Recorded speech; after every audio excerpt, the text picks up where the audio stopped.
बिस्मिल्लाहिर्रहमानिर्रहीम, अस्सलाम वालेकुम। प्रोग्राम है न्यूज़ सेशन और मैं हूं इस प्रोग्राम के मेज़बान सिद्रा मुनीर। नाज़रीन, आज प्रोग्राम में पहले हिस्से में हम बात करने वाले हैं जी एक ऐसी बीमारी के हवाले से जो पाकिस्तान में हर तीसरे शख्स को लाहक है और हर घर में कोई ना कोई एक ऐसा पेशेंट ज़रूर मौजूद है जो कि शुगर का मरीज़ है, जिसे डायबिटीज़ है। और बदकिस्मती से पाकिस्तान टॉप पर है इस वक्त पूरी दुनिया में। पाकिस्तान टॉप ममालिक में शुमार हो चुका है, यानी सबसे ज़्यादा जो डायबिटीज़ के पेशेंट हैं वो पाकिस्तान में मौजूद हैं। अब इसकी वजूहात क्या हैं? क्या हमारा लाइफस्टाइल ऐसा हो गया है, क्योंकि डायबिटीज़ के साथ मोटापे को भी जोड़ा जाता है, फिर हमारे ईटिंग हैबिट्स को जोड़ा जाता है, फिर हमारे लाइफस्टाइल को जोड़ा जाता है। तो आज के प्रोग्राम को इसीलिए तरतीब दिया गया है कि ना सिर्फ डायबिटीज़ पे बात की जाए कि पाकिस्तान टॉप पर आ गया है नंबर ऑफ पेशेंट में, सबसे ज़्यादा पेशेंट पाकिस्तान में रिपोर्ट हो रहे हैं। किस तरह से हमने अपने लाइफस्टाइल को बेहतर बनाना है, हम डायबिटीज़ से बच सकें और ऐसे डायबिटिक पेशेंट जो कि इस बीमारी का तोहफा अपने सर कर चुके हैं वो अपनी ज़िंदगी को नॉर्मलाइज किस तरह से कर सकते हैं। इंसुलिन कितनी इंपॉर्टेंट है, मेडिसिन पे टैबलेट्स पे रहना कितना इंपॉर्टेंट है, और ख़ास तौर पर जो बहुत सारे ऐसे सिम्टम्स हैं जो हम कॉमन सुनते हैं, लेकिन बहुत सारी अलामात ऐसी भी हो सकती हैं जिनके बारे में कभी हमने सोचा भी ना हो कि ये वाली अलामात भी अगर हमारे जिस्म में पाई जाती हैं तो हम शुगर के पेशेंट हो सकते हैं। ये तमाम सवालात के जवाब आ जाने के लिए हमारे साथ मौजूद हैं दी डॉक्टर शाहिद नदीम साहब हैं, कंसल्टेंट डायबिटोलॉजिस्ट हैं। सर, आपको खुशामदीद कहते हैं, बहुत शुक्रिया आपके वक्त का। डॉक्टर साहब, सबसे पहले तो ये कितनी अलार्मिंग सिचुएशन है कि पाकिस्तान टॉप पे आ गया है, सबसे ज़्यादा पेशेंट हमारे यहाँ रिपोर्ट हो रहे हैं, रीज़न बताइए। देखिए, वाकई बहुत अलार्मिंग है, और ये जब ये चीज़ फर्स्ट टाइम जब डॉक्यूमेंट हुई तो आप यकीन कीजिए कि मैं ज़ाहिर इस पे मुझे कुछ 20 साल हो गए डायबिटीज़ पे काम करते हुए, तो मैं भी थोड़ा सा हिल गया इस न्यूज़ को। फिर मैंने कंफर्म किया, मुख्तलिफ जो हमारे जो स्पेशलिस्ट सेंटर्स हैं वहाँ से मैंने रब्ता किया FDA को, और कि वाकई ये ऑथेंटिक न्यूज़ है कि नहीं है, और पता चला कि वाकई अब जो नई स्टैटिस्टिक्स आए हैं पाकिस्तान टॉप पे है।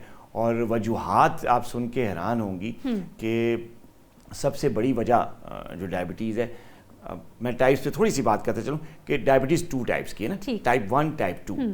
ये जो इजाफा हो रहा है शुगर पेशेंट्स में पाकिस्तान में खास तौर पर टॉप पे है वो टाइप 2 के पेशेंट्स हैं, टाइप 2 डायबिटीज़। और टाइप 2 डायबिटीज़ की जो सबसे बड़ी वजह है वो है मोटापा। और मोटापा के बाद जो सेकंड बड़ी इंपॉर्टेंट रीज़न है जिसकी वजह से केसेस बहुत ज़्यादा बढ़ रहे हैं वो है स्ट्रेस। Stress, tension. तो एक बड़ी वजह तो मोटापा होगी, मोटापे के बाद स्ट्रेस, टेंशन, इन दोनों वजूहात की जो वजह बनती है डायबिटीज़ होने की वो इंसुलिन रेजिस्टेंस है। ठीक। और तीसरी जो बड़ी वजह है टाइप 2 डायबिटीज़ का वो हमारा लाइफस्टाइल है, जिसमें हमारा खाना पीना सबसे इम्पोर्टेंट, हमारी नींद की रूटीन। हम आजकल रात को जाग रहे हैं, दिन को सो रहे हैं, फैशन बन चुका है रात को। तो ये जो लाइफस्टाइल है ना, इसमें नींद, खाना पीना, एक्सरसाइज, फिजिकल एक्टिविटी, ये सब चीज़ें शामिल हैं। ठीक। तो ये तीसरी बड़ी रीज़न है लाइफस्टाइल। क्या हो गया लाइफस्टाइल? खाने पीने का ख्याल नहीं, फास्ट फूड आ गए हैं, मुरक्कन ग़िज़ाएँ आ गए हैं, प्रोसेस्ड फूड्स आ गए हैं, जो देसी खाने होते थे जो कभी कभी हमारे आबाओ अजदाद खाते थे, और जिसकी वजह से उनको कोई बीमारी नहीं होती, वो सब सादा खुराक वो सब निकल गया। तो मोटापा, स्ट्रेस और लाइफस्टाइल। अच्छा डॉक्टर साहब, मुझे ये बताइए, आपने टाइप 2 डायबिटीज़ का हवाला दिया है, ये टाइप 2 डायबिटीज़ क्या है और क्या ये किसी ख़ास उम्र के लोगों में होती है? देखिए, टाइप 2 डायबिटीज़ बेसिकली एक ऐसी बीमारी है शुगर की जिसमें जो बिहाइंड द रीज़न वजह होती है, पैथोलॉजी होती है, वो इंसुलिन रेजिस्टेंस है। ठीक। इंसुलिन रेजिस्टेंस और जो बीटा सेल्स हैं जहाँ से इंसुलिन बन रही होती है उनका प्रोग्रेसिव जो है ना लॉस ऑफ फंक्शन, ठीक है, उसका डिसफंक्शन, ये 2 रीज़न है जिसकी वजह से टाइप 2 डायबिटीज़ होती है। अच्छा, जहाँ तक उम्र की बात है तो जो टाइप 1 डायबिटीज़ है वो यंग एज में होती है, जो टाइप 2 डायबिटीज़ है बेसिकली वो एडल्ट एज में होती है। लेकिन ये अब जो सबसे बड़ा इसमें जो ज़्यादा हमारे लिए परेशानी का बायस है, डॉक्टर्स के लिए भी और आवाम के लिए भी, आप लोगों के लिए भी, कि जो बच्चे हैं उनको टाइप 2 डायबिटीज़ हो रही है। बच्चे 10 साल के, 15 साल के, 14 साल के, उनको टाइप 2 डायबिटीज हुई है। वजह क्या? वही जो मैंने बताया था, मोटापा, जंक फूड, फिजिकल एक्टिविटी का फुकदान। तो ये 3 रीजंस है जो जिन्होंने बच्चों को भी अपनी लपेट में ले लिया। ठीक, डॉक्टर साहब ये अगर पेरेंट्स को है तो भी बच्चों में हो सकती है, कुछ ऐसा भी है? जेनेटिक्स तो है, मौरूसियत तो इसमें होती है कि अगर टाइप 2 डायबिटीज आपके पेरेंट्स में है तो बच्चे एट रिस्क तो आते हैं, ठीक है, लेकिन जरूरी नहीं है कि हर एक को हो। मतलब अगर आपके माँ बाप को है तो हर बच्चे को मौजूद है, लेकिन हो सकती है, खतरा आ जाता है। हाँ। तो उस खतरे को जो आपने माइनस करना होता है, उस खतरे से पीछे छुड़ाना तो क्या होता है? लाइफस्टाइल को चेंज करना, उसकी तरफ बिल्कुल ध्यान नहीं है। एक्सरसाइज करना, अपनी जिंदगियों को बेहतर बनाना। हमने सिर्फ पैसा कमा रहे हैं और उसको खा पी के उड़ा रहे हैं, इससे ज्यादा हम कुछ नहीं कर रहे। अच्छा डॉक्टर साहब मुझे अब ये बताइए, एक तो जो कॉमन सिम्टम्स है जो हर दूसरे शख्स को मालूम है कि ये सिम्टम्स होंगे, बात होती है डायबिटीज़ हो सकती है, वो भी हमें बता दीजिए। और जो कुछ ऐसे सिम्टम्स जिन पे हमारा ध्यान भी नहीं जाता वो भी बता दीजिए। देखिए ये जो आपने बड़ा ज़बरदस्त क्वेश्चन, हाँ। देखिए जो क्लासिकल सिम्टम्स हैं वो हर एक को पता है कि यार प्यास लग रही है बहुत ज़्यादा, डायबिटीज़ हो सकती है। पेशाब आ रहा है बहुत ज़्यादा, बार बार वॉशरूम जा रहे हैं, रात को उठ रहे हैं, जा रहे हैं, डायबिटीज़ हो सकती है। वजन तेज़ी से गिर रहा है, डायबिटीज़ हो रही है। ये वो क्लासिकल सिम्टम्स हैं जो सबको पता है, पब्लिक अवेयर है। अच्छा, अब कुछ ऐसे सिम्टम्स आजकल हैं जो कि क्लासिकल सिम्टम नहीं है लेकिन डायबिटीज अंडरग्राउंड आ चुकी होती है। सही। पेशेंट समझते हैं यार ये वीकनेस होगी, शायद ये आराम नींद की कमी होगी, शायद मैंने कुछ ग़िज़ा अच्छी नहीं है मेरी, चलो कमज़ोरी है, चलो मैं और खा। हाँ। तो ये वो चीज़ सिम्टम्स जो मैं बताना चाह रहा हूँ, इसकी वजह से डायबिटीज़ की केसेस में बहुत तेज़ी से इजाफा हो रहा है। और ये वो केसेस हैं जिनका पता ही नहीं, अनडायग्नोज्ड है, अनस्क्रीन्ड है, पता ही नहीं हो रही है और अंदर कॉम्प्लिकेशंस आ रही। उसमें सबसे बड़ी चीज़ जो सबसे बड़ी जो सिम्टम है वो ये है कि आपको ना, आप खाना खाते हैं और फ़ौरन आपको नींद आ जाती है। तो आप समझते हैं यार शायद रात की नींद की कमी है तो मैं वो। हाँ। एक ये बहुत बड़ा सिम्टम है। दूसरा ये कि जो है ना वो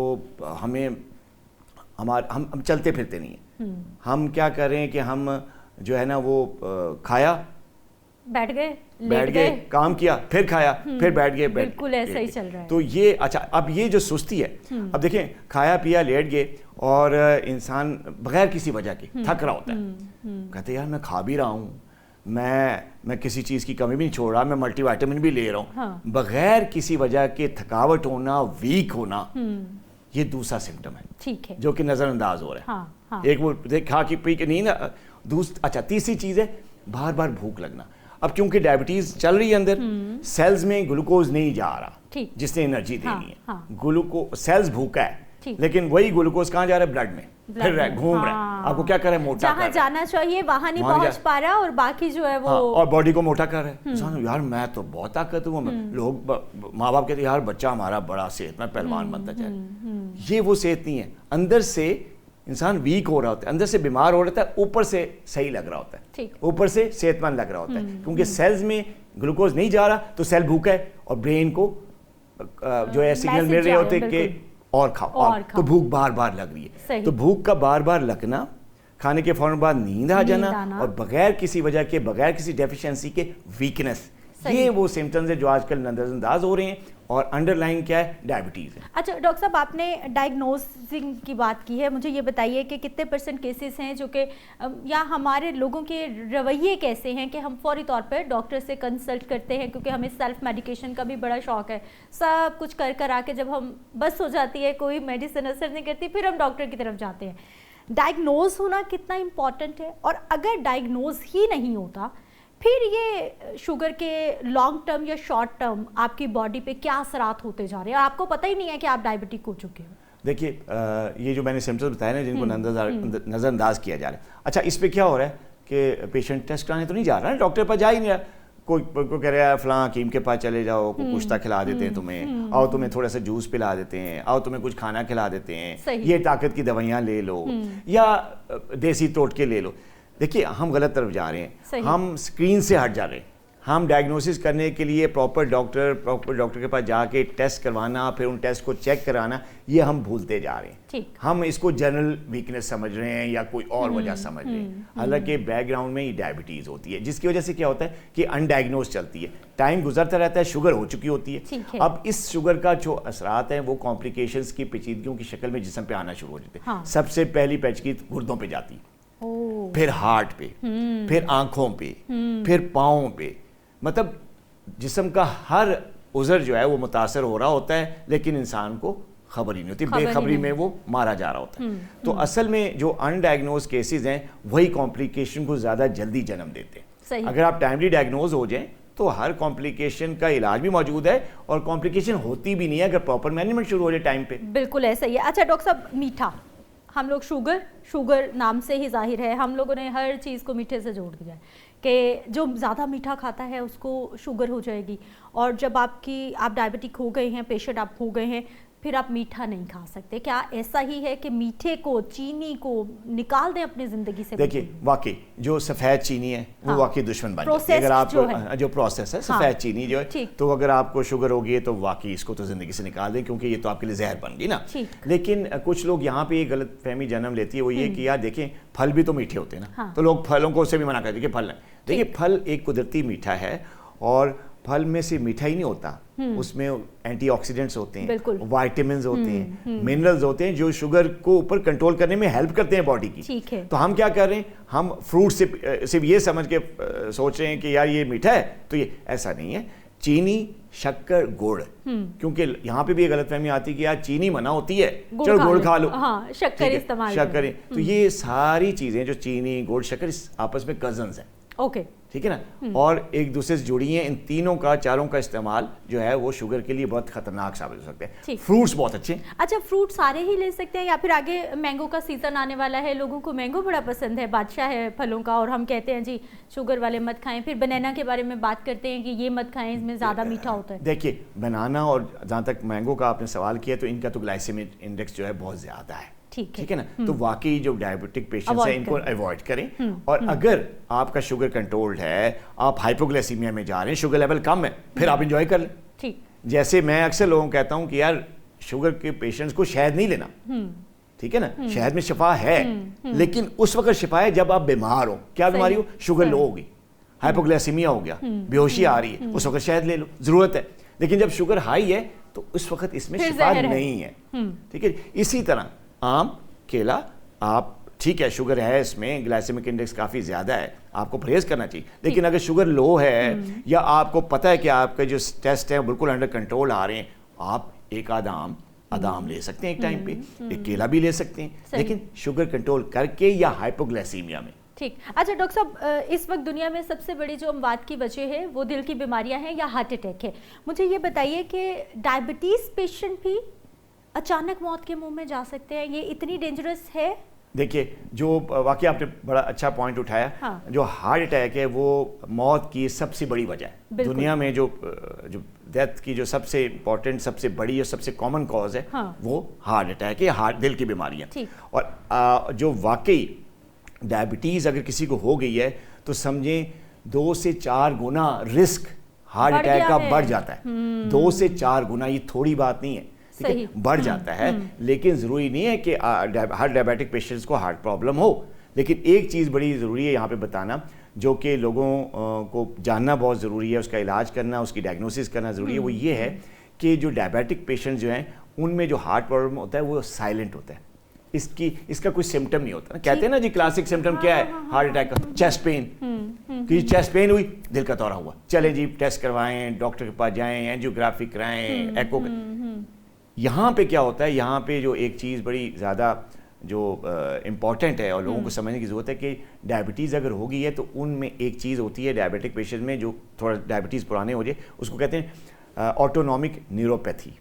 अब जो न्यूरोपैथी है इसकी वजह से पेन नहीं होता, तो जो हार्ट प्रॉब्लम है वो साइलेंट चलता है, उसका कोई सिम्टम नहीं होता, चेस्ट पेन होती ही नहीं। तो सर यहाँ बता दीजिए कि जो डायबिटिक पेशेंट हमें देख रहे हैं वो कितनी देर के बाद अपने दिल के टेस्ट करवा दें, और कौन सा टेस्ट करवा लें कि उनको पता चलता रहे कि अंदर सब ठीक चल रहा है? बिल्कुल, देखिए हार्ट का रिस्क 2 से 4 गुना बढ़ जाता है। तो मैं ये कहता हूँ, क्योंकि हम एक गरीब कंट्री में आते हैं, ठीक है, सारे लोग इतने पैसे वाले नहीं होते कि ये बार बार टेस्ट कराते रहे। तो साल में अगर आप मिडिल क्लास से ताल्लुक है, इवन आप गरीब हैं, साल में कम से कम एक दफ़ा अपने डॉक्टर से मिलकर दिल के टेस्ट जो है एज अ स्क्रीनिंग आप करवा ली करें। और जनरल टेस्ट होते हैं, कोई ज़्यादा नहीं है, ECG करवा ली, ETT करवा ली, या बहुत लगा तो एको करा ली, ठीक है। ये जनरल टेस्ट जो है ना वो आप, दूसरा एक बड़ा इंपॉर्टेंट टेस्ट होता है calcium scoring, coronary calcium scoring. वो स्कोर जो है वो आप थोड़ा महंगा होता है, लेकिन ये कि आप करवा सकते हैं। लेकिन जो जनरल टेस्ट हैं जैसे ECG हो गई या एको हो गई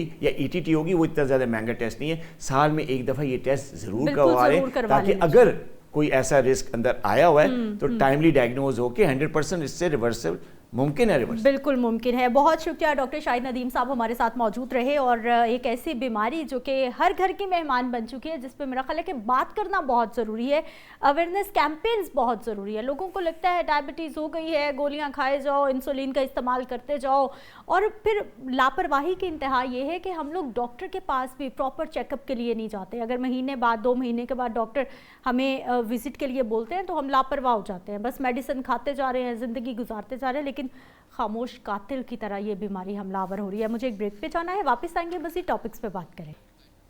ब्रेक के बाद एक बार फिर से आपको खुश आमदीद कहते हैं। नाज़रीन, खत्ते की सूरत हाल की बात करेंगे। मिडल ईस्ट में इस वक्त जो जंगी सूरत हाल है उसकी वजह से इस्लामाबाद की जानिब से, पाकिस्तान की जानिब से इंतहाई अहम जो किरदार है वो निभाया जा रहा है।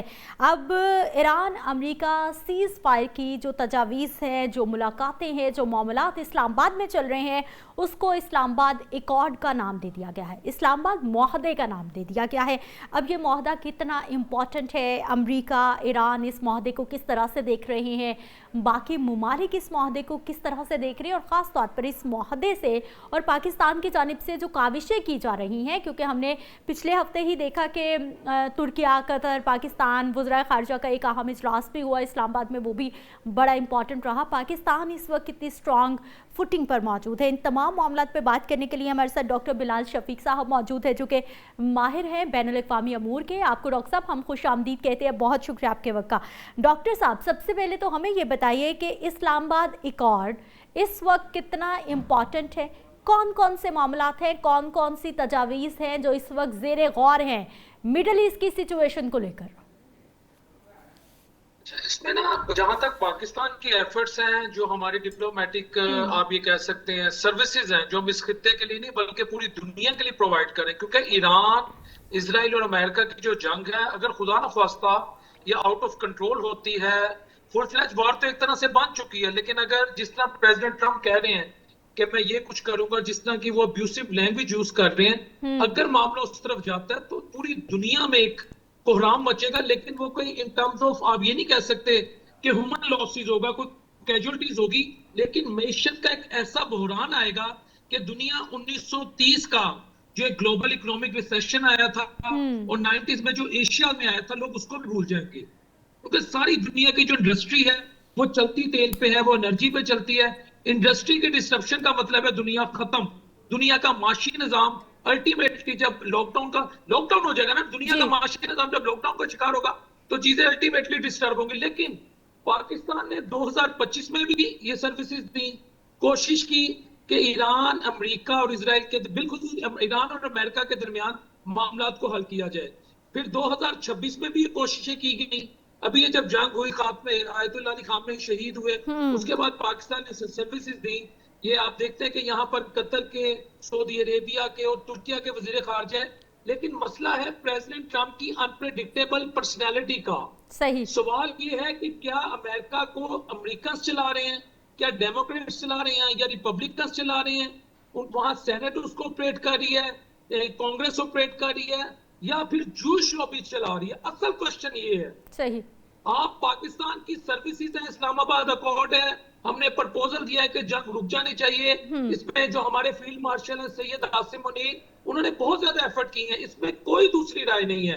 लेकिन मसला है इजराइल का, ज़ायनिस्ट लॉबी का, उनके क्या डिजाइन है, उनके जो नेफेरियस डिजाइन है, उनके जो एम्बिशंस हैं, उनके जो स्ट्रेटेजिक एम्बिशंस हैं, वो पाकिस्तान उसको किस हद तक काउंटर कर सकता है। देखिए, हम किसी को जबरदस्ती तो नहीं बैठा सकते, हम तो कोशिश कर सकते हैं। बिल्कुल। तो मुझे अल्लाह ना करे मैं कहता हूँ अल्लाह करे मेरी पेशेंट कोई दुरुस्त हो, अल्लाह करे मेरी पेशेंट कोई दुरुस्त हो कि ये मामला रुक जाए। मुझे लग रहा है रुक जाएगा, मगर अगर हम इसराइल की ट्रैक रिकॉर्ड देखें, उसकी हिस्ट्री उठाएं, तो फिर मुझे लगता है कि ये बात कहीं से कहीं जाएगी। मुझे उम्मीद है, हमें उम्मीद पे कायम रहना चाहिए। मायूसी कुफर है, लेकिन इजरायली मिशन मुझे कोई इतने अच्छे नहीं लग रहे। सही, तो देखिए ग्रेटर इजराइल है पीछे, फिर जूश लॉबी है पीछे, फिर नेतन्याहू की अपनी एक साख है, फिर अगर ईरान, हम ये भी सोचे ना कि अगर ये जंग सीज फायर पर रुक जाती है,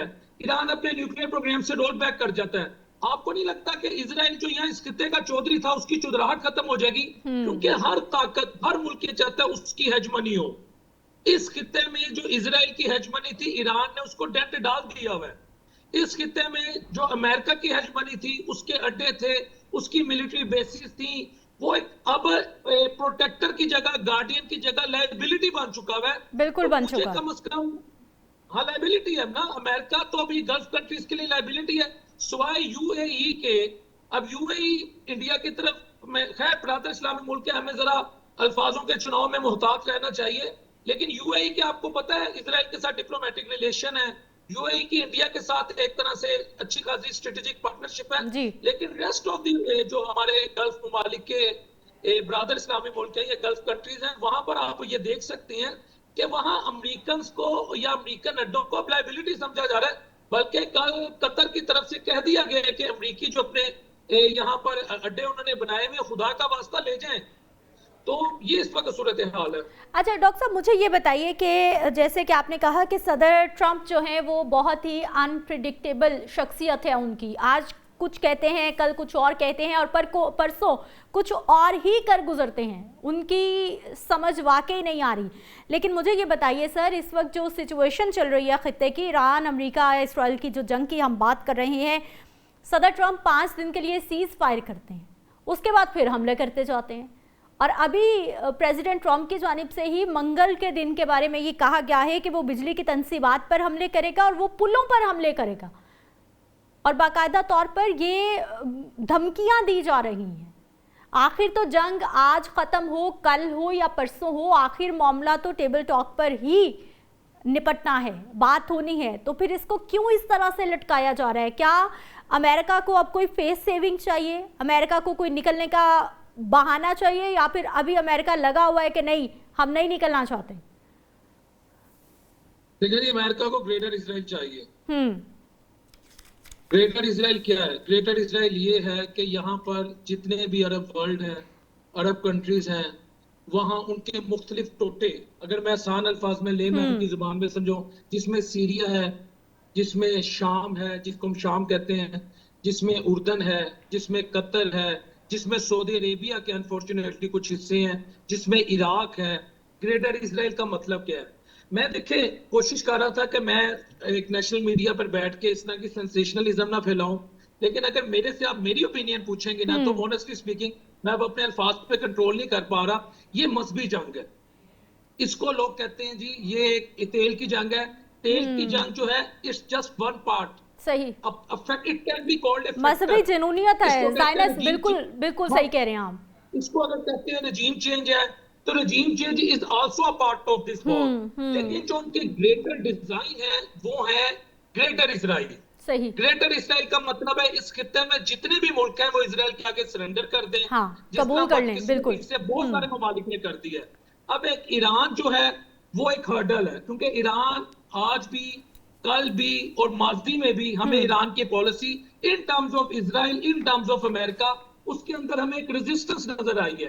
ठीक है, ईरान से भी कुछ गलतियां हुई हैं, उसने अपने प्रॉक्सीज बनाए, इस खित्ते में सेक्टेरियन वॉरफेयर चली, शिया सुन्नी के नाम पे एक दूसरे को कत्ल किया गया। उधर से हमारे जो अरब ममालिक के जो लीडरान हैं, उनसे भी गलतियां हुई हैं। गलतियां दोनों जानिब से हुई हैं, लेकिन प्रॉब्लम यही है कि इस खित्ते में ग्रेटर इजराइल चाहिए, और ग्रेटर इजराइल के लिए वो किसी भी हद तक जा सकते हैं। ये मैं आपको बता रहा हूं, ये मजहबी जंग है। आप अगर किसी जायनिस्ट के इंटरव्यू सुने, जितने भी इनके जो इंतहा पसंद यहूदी हैं, जैसे हमारे बदकिस्मती से मुसलमानों में भी इंतहा पसंद या एक्सट्रीमिस्ट माइंड रखने वाले लोग होते हैं। आप अगर किसी जायनिस्ट, कितने भी इनके जायनिस्ट है, आप नेतन्याहू को ले लें, आप छोड़ दें, आप वो जो उनके सेक्रेटरी ऑफ डिफेंस है पीट हेस्पर को ले लें, आप प्रेसिडेंट ट्रंप को ले लें, आप ये या तो इवेंजिकल्स हैं, यानी जो क्रिश्चियंस हैं उनमें भी एक्सट्रीमिस्ट जो एलिमेंट्स हैं वो इस वक्त अमेरिकन एडमिनिस्ट्रेशन में है, और जो इजराइल में है वो यहूदी लॉबी है, इजराइल की यहूदी लॉबी जो वो अमेरिका को कंट्रोल कर रही है। तो ये मजहबी जंग है। मैं इसे आपको हकीकत में बताऊं, as a student of global politics, मैंने पीएचडी की आईआर में, मैं इसको मजहबी जंग देखता हूं, इसी वजह से मामला कंट्रोल में नहीं आ रहे। सही, वरना इतनी बहुत नहीं है कि पूरी दुनिया की इकोनॉमी तो बहुत मामला कंट्रोल में क्यों नहीं आ रहे। ठीक है डॉक्टर साहब, मुझे ये बताइए कि खबर एजेंसी है रॉयटर्स, उनकी जानिब से ये खबर नशर की गई है, ये बताया गया है कि जो पाकिस्तान के आर्मी चीफ हैं फील्ड मार्शल सैयद आसिम मुनीर, वो मुसलसल अमेरिका के नायब सदर जेडी वेंस के साथ भी राब्ते में हैं, और उधर ट्रंप के जो मुशीर है स्टीव विटकॉफ, उनके साथ भी मुसलसल राब्ते में हैं, ईरान में मुसलसल राब्ते में हैं कि किसी तरह से इस मामले को समेट लिया जाए। मुझे ये बताइए कि हम किरदार निभाने की कोशिश तो कर रहे हैं, हमारी क्या सुनी भी जा रही है कि हम क्या चाह रहे हैं, क्योंकि पाकिस्तान के ईरान के साथ भी अच्छे ताल्लुकात हैं और इस वक्त अमेरिका के साथ भी अच्छे ताल्लुकात मौजूद हैं। क्या हमारी सुनी भी जा रही है, मानी भी जाएगी? क्योंकि ये कहा जा रहा है कि पहले मरहले में तो इस इस्लामाबाद अकॉर्ड के पहले मरहले में तो जंगबंदी है, दूसरे मरहले में जामे जंगबंदी का प्लान है। देखिए 6 मई से 10 मई तक या 6-7 मई की रात से 9-10 मई तक पूरी दुनिया में पाकिस्तान को अल्लाह रब्बुल इज्जत ने जो इज्जत वाली चादर पहनाई है, उसके बाद पूरी दुनिया हमारी सुनती है। सही, ये बात आप जहन से निकाल लें कि दुनिया हमारी नहीं सुनती। बिलखुसूस आप जंग किस पे जीते? क्या नवाज शरीफ ने हमें जंग जिताई, इमरान खान ने जिताई, शहबाज शरीफ ने जिताई? Not at all. हमें जंग हमारी सिक्योरिटी फोर्सेस ने। हाँ, लीडरशिप मैटर करती हैं। अब आगे बात असली डिप्लोमेसी की। इस वक्त पाकिस्तान में असली डिप्लोमेसी चल रही है। सही, यही असली डिप्लोमेसी का शुक्रिया अदा करते हैं अरब वर्ल्ड। इसी असली डिप्लोमेसी का अगर आपको याद हो, जो पहली जंग हुई थी ईरान और इसराइल के दरमियान तकरीबन 4-5 माह पहले 2025 में ईरानी पार्लियामेंट से आवाज आई थी तशक्कुर पाकिस्तान। और अभी जो अब्बास अरागची हैं, जो ईरान के फॉरेन मिनिस्टर हैं, उन्होंने अपने ट्वीट में जो वहां की एक क्लिप शेयर किया था कि तेहरान की सड़कों से पाकिस्तान जिंदाबाद के नारे लग रहे थे 4 अप्रैल 2026 को। अगर आपने वो ट्वीट उनकी पढ़ी हो, देखी हो, बिल्कुल बिल्कुल, उन्होंने पाकिस्तान जिंदाबाद अपने ट्वीट के में लिखा था, पाकिस्तान जिंदाबाद। ठीक है, इसी तरह प्रेसिडेंट ट्रंप को आप ले लें, वो कहेगा Asim Munir is a great guy, he is a nice person, great guy. वो ये तारीफ करते हैं, मानते हैं, लेकिन आप मेरी बात जो मैं समझाना चाह रहा हूँ, पाकिस्तान अपनी बेस्ट सर्विसेज दे रहा है इस खित्ते के लिए नहीं, पूरी दुनिया के अमन के लिए। मसला है जूश लॉबी का, मसला है जायनिस्ट का, जायनिज्म का, उस इंतहा पसंद यहूदी मेंटालिटी का, जो इस जंग को सिर्फ किसी तेल के कब्जे के लिए या रजीम चेंज के लिए नहीं लड़ रहा। वो बेसिकली उनका ये मजहबी जो वो इंटरप्रिटेशन करते हैं अपने जुडाइज्म से इस जंग को लेकर, कि वो कहते हैं यहाँ पर वो थर्ड टेंपल की तामीर। आपको मैं बता रहा हूँ, थर्ड टेंपल की तामीर, और खुदा न खास्ता जो हमारी मुकद्दस जगह है, अल्लाह ना करे ऐसा, उसको मिसमार करके थर्ड टेंपल की तामीर, ये उनकी मेंटालिटी है। और ग्रेटर इजराइल का मतलब फिर मैं आपको बता रहा हूं, तमाम अरब वर्ल्ड सरेंडर कर दे, यहां पर इजराइल की हेजमनी हो। इसलिए हम तो कोशिश कर रहे हैं, लेकिन जब तक उनके ज़हन से ग्रेटर इजराइल का खन्नास नहीं निकलेगा, इस खित्ते में हेजमनी कायम करने का खन्नास नहीं निकलेगा, मेरा ख्याल है हमारी सर्विसेज खुदा न ख्वास्ता ये that could be wasted या ये जाया हो सकती है, जो नहीं होनी चाहिए। डॉक्टर साहब मुझे ये बताइए, आपने मजहबी जुनूनियत की बात की है, आपने ज़ायनिस्ट कम्युनिटी की बात की है, आपने इंतहा पसंदों की बात की है, ग्रेटर इजराइल की बात की है।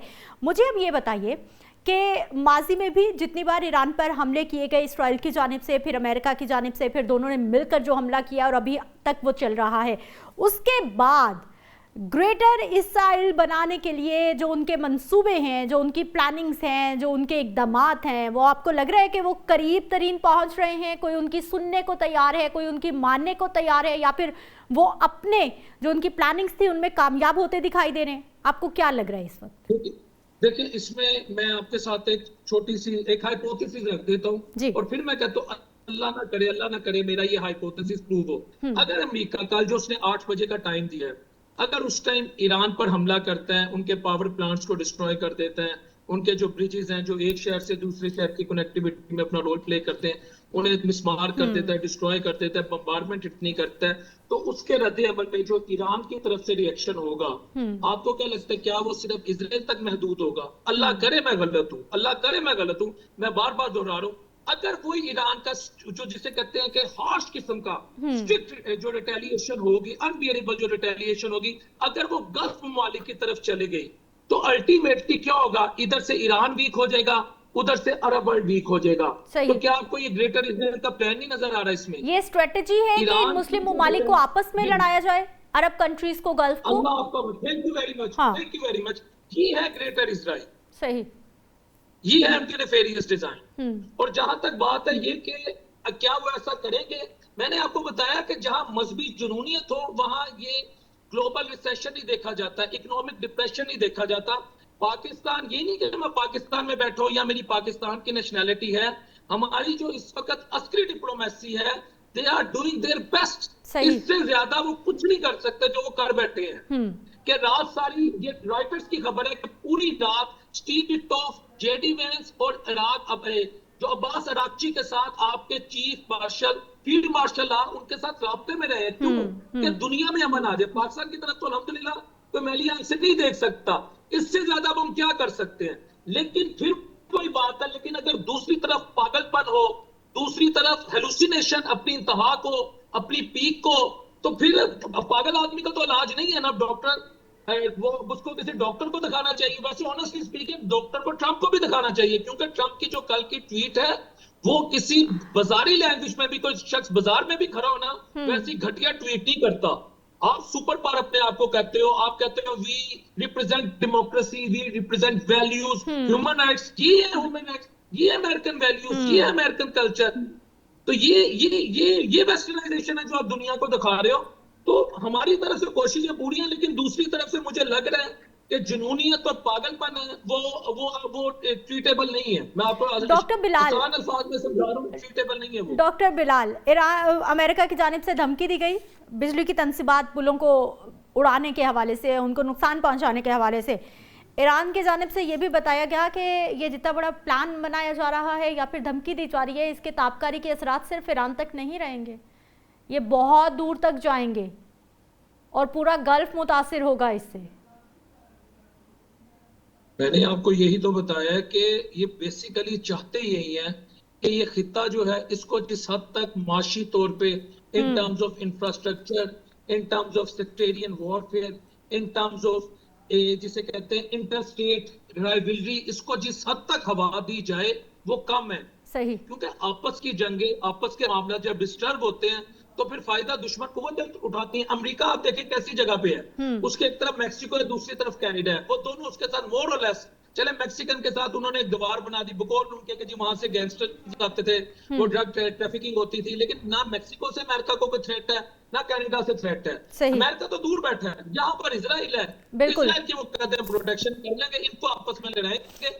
और जहां तक आपने वो बात की कि अगर ये ईरान के जो एटमी साइट्स हैं, जहां जिन्हें न्यूक्लियर साइट्स कहते हैं, जहां ईरानियंस कहते हैं कि हम न्यूक्लियर इनरिचमेंट कर रहे हैं फॉर पीसफुल पर्पसेस, अगर उनको आप वो डैमेज करेंगे तो उससे जो इफेक्ट आएगा उससे पूरा खित्ता, ऑब्वियसली नागासाकी, हिरोशिमा पे अभी तक रिसर्च हो रही है। जो 1945 में सेकेंड वर्ल्ड वॉर के बाद अमेरिका ने उस दौर में जो एटम बम गिराए थे, कई दहाइयों तक वहां पर माजूर और ऐसी बीमारियां लेकर लोग पैदा होते हैं जिनका इलाज नहीं है, अभी भी नहीं है। तो अब आप देखें साइंस एंड टेक्नोलॉजी कितनी लीथल हो चुकी है। अगर एक जगह इसकी ब्लेसिंग है तो दूसरी जगह ये लीथल भी है। बिल्कुल। तो अब अगर खुदा न ख्वास्ता कोई इस तरह का एडवेंचर ये करते हैं, जो मैं आपको बता रहा हूँ, मजहबी जुनूनियत रखने वाले लोग कर जाते हैं। ये आज के मेरे प्रोग्राम को आप नोट कर लीजिए डेट के साथ, मैं बार बार कह रहा हूँ इनसे कुछ भी एक्सपेक्टेड है। तो फिर आप देखिएगा खित्ते की क्या सूरत हाल होती है। मुझे ये बताइए कि इस वक्त जो गल्फ कंट्रीज हैं, पाकिस्तान है, जितने भी आसपास के ममालिक हैं, उनके लिए क्या करना नागुज़ीर है, जो अभी तक नहीं सोचा जा रहा, नहीं किया जा रहा? सब लोग अपने अपने मकासद लेकर बैठे हुए हैं।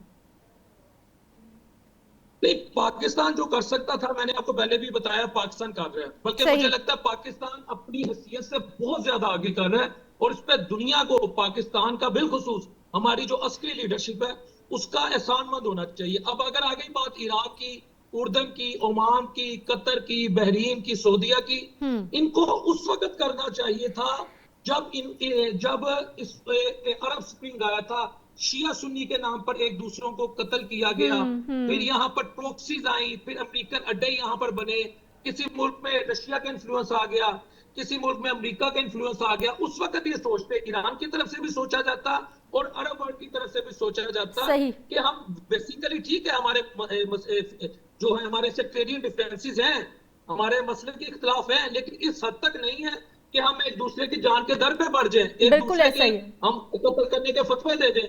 वो देर हो चुकी है, अब इनके पास में कुछ नहीं। मैं आपको ऑनेस्टली बताऊं, जहां तक अरब वर्ल्ड की बात है उनके पास में कुछ नहीं। उनको यही कहूंगा, वेट एंड सी उनके साथ क्या होता है।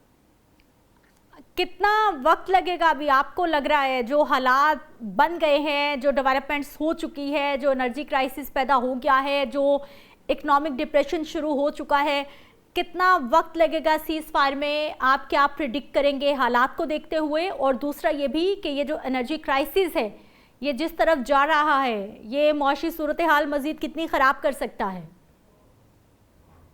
मैंने आपको बताया, जब लॉकडाउन आया था, कोरोना आया था, तो हमने कहा दुनिया में लॉकडाउन आ गया। अब मैं आपको बता रहा हूँ, एनर्जी क्राइसिस का मतलब है मैशत का लॉकडाउन। हाँ, मैशत का जो पहिया चलता है ना, उसका लॉकडाउन हो जाएगा। ये आसान अल्फाज में मैंने आपको बता दिया। अब आगे आपने बताया कि कितना टाइम लगेगा। देखिए, फिर कोई बात है कि हमें जो चेहरे मीडिया में नजर आते हैं, हमें जो चेहरे पार्लियामेंट में नजर आते हैं, कांग्रेस में नजर आते हैं, सेनेट में नजर आते हैं, जो हमें यूरोपीय यूनियन से आवाज आती है, जो हमें यूनाइटेड नेशन से आवाज आती है, वो सिर्फ और सिर्फ डमी है। ये भी ग्लोबल पॉलिटिक्स का एक ट्विटर जिसे कहते हैं ना असूल है। ठीक है, वो चेहरे होते हैं जो डॉक्टर बिलाल शफीक, बहुत शुक्रिया सर, आप हमारे साथ प्रोग्राम में मौजूद रहे और बड़ी इंपॉर्टेंट आपने बात की कि ये जितने भी बड़े बड़े चेहरे जो ट्वीट्स करते हैं, जो स्क्रीन्स पे हमें नजर आ रही हैं, जो बयानात दे रहे हैं, ये सिर्फ डमी हैं, डोरें कहीं और से हिलाई जा रही हैं। मुझे ब्रेक पे जाना है, वापस आते हैं, मजीद टॉपिक्स पे बात होगी। ब्रेक के बाद एक बार फिर से आपको खुशामदीद कहते हैं। हम बात करेंगे उस सिस्टम के हवाले से जो कि अब न्यूली लॉन्च किया गया है। मोटरसाइकिल वालों को सस्ता पेट्रोल मिलेगा कैसे? डिजिटल सिस्टम क्या होगा? किस तरह से अमल दरामद होगा? बाइक अगर आपके नाम पर है तो आपको महीने का 20 लीटर, रिक्शा अगर आपके नाम पर रजिस्टर्ड है तो आपको महीने का 30 लीटर फ्यूल पर सब्सिडी मिलेगी।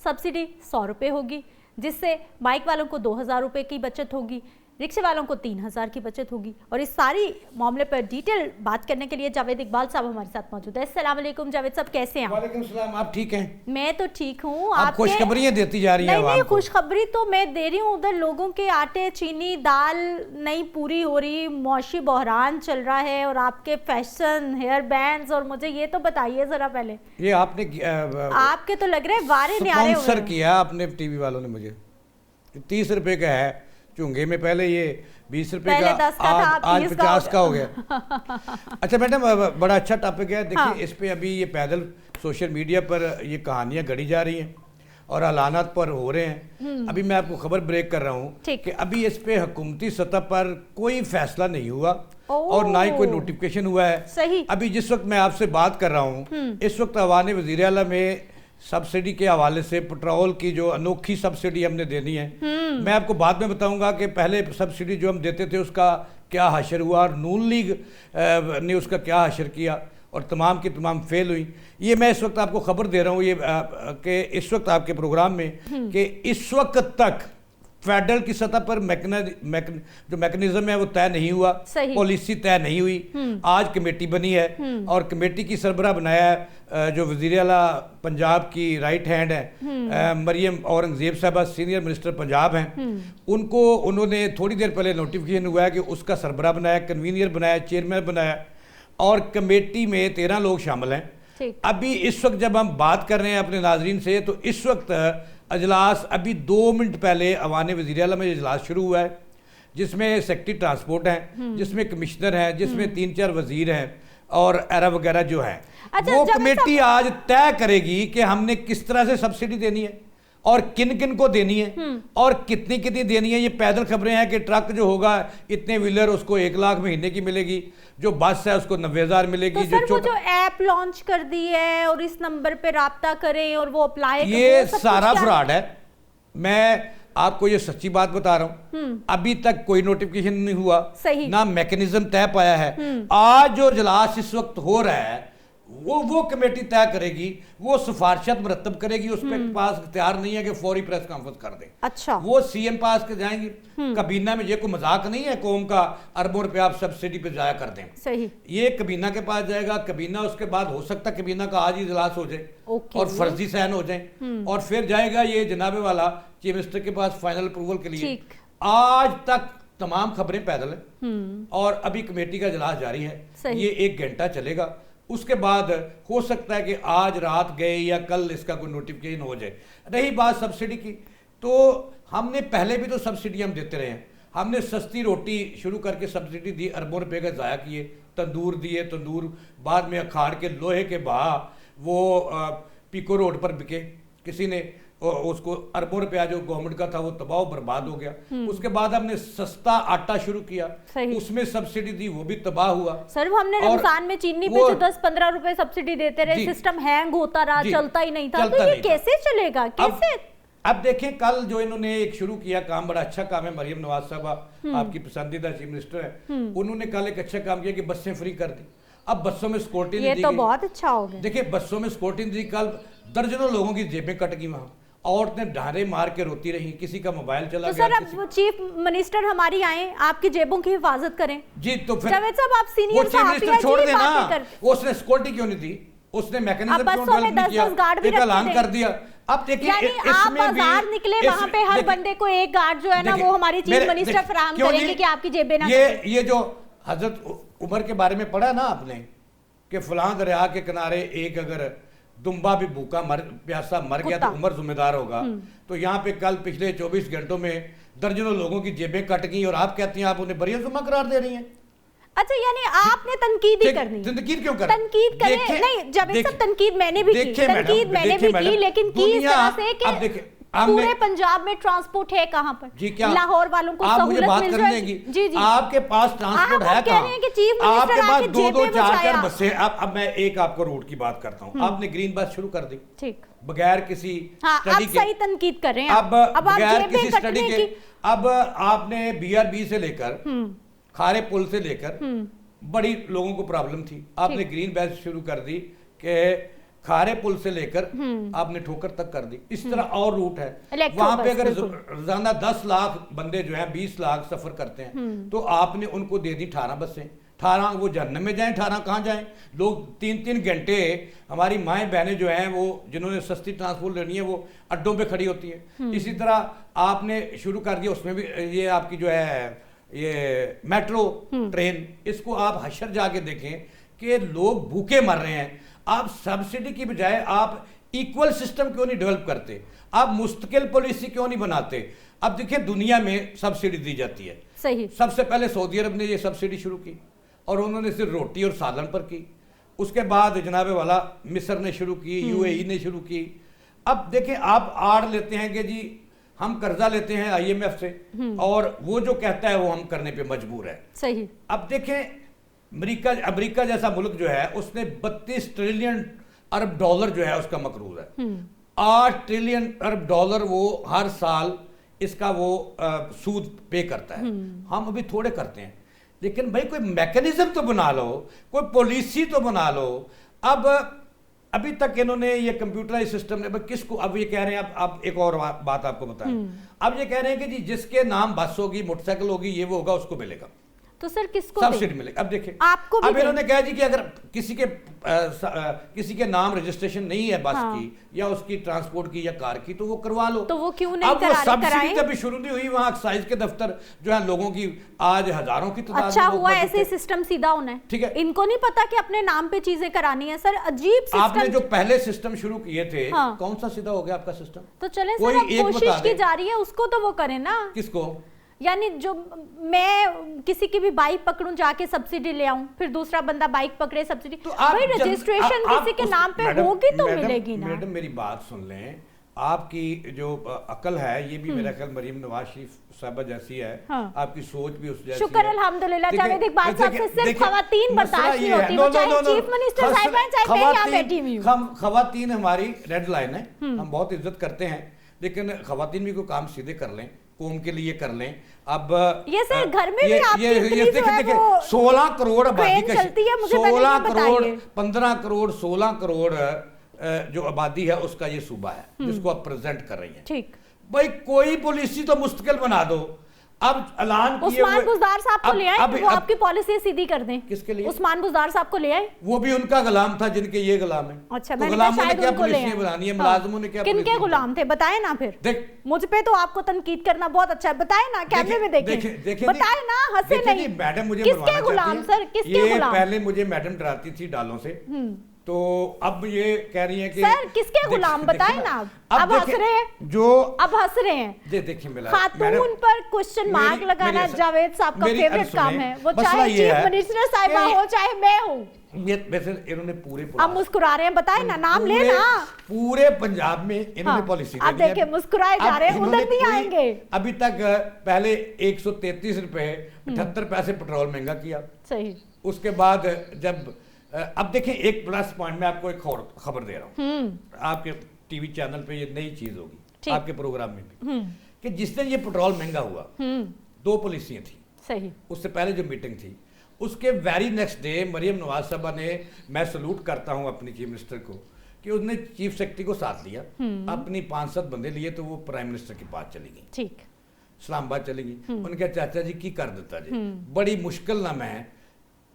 मुस्लिम लीग नून का जो परसेप्शन है वो पंजाब में डेवलप कर रही है।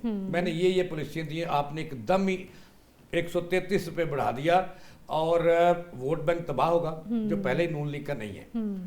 तो आप मेहरबानी करें, कोई दरमियानी रास्ता निकाल के 133 आपने बढ़ा दिया, हाँ। 100 रुपया कम। जब महंगाई की मिनिस्टर साहब आए और फिर जब थोड़ा अब वो 80 रुपए कम हो गया।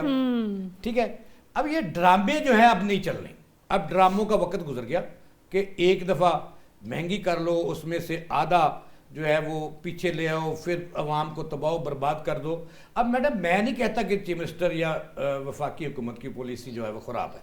अच्छा। मैं ये कहता हूँ कि कोई मुस्तकिल पॉलिसी बना लो। ठीक है, आपके पास मैकेनिज्म नहीं है कि आपने अभी तक 4 दिन हो गया, अभी तक आप बता नहीं सके कि किसको किस तरीके से देना। जावेद साहब का मैसेज पहुंच गया है और बिल्कुल ये दिहाड़ियां नहीं लगनी चाहिए। इस बात को मैं भी कहती हूँ कि जैसे हमने रमजानुल मुबारक में चीनी के स्टॉल्स रखते थे, 10-15 रुपए सब्सिडी होती थी, आपके सिस्टम हैक हो जाते थे, आपका सिस्टम ही नहीं चलता था। तो कम से कम ये अगर बाइक वालों को रिलीफ देना है तो इज्जत से मिलना चाहिए, उनको बेइज्जत करके नहीं मिलना चाहिए। बहुत शुक्रिया सर, आप हमारे साथ मौजूद रहे। मुझे इजाज़त देनी है, कल के प्रोग्राम में मिलते हैं। अल्लाह निगहबान।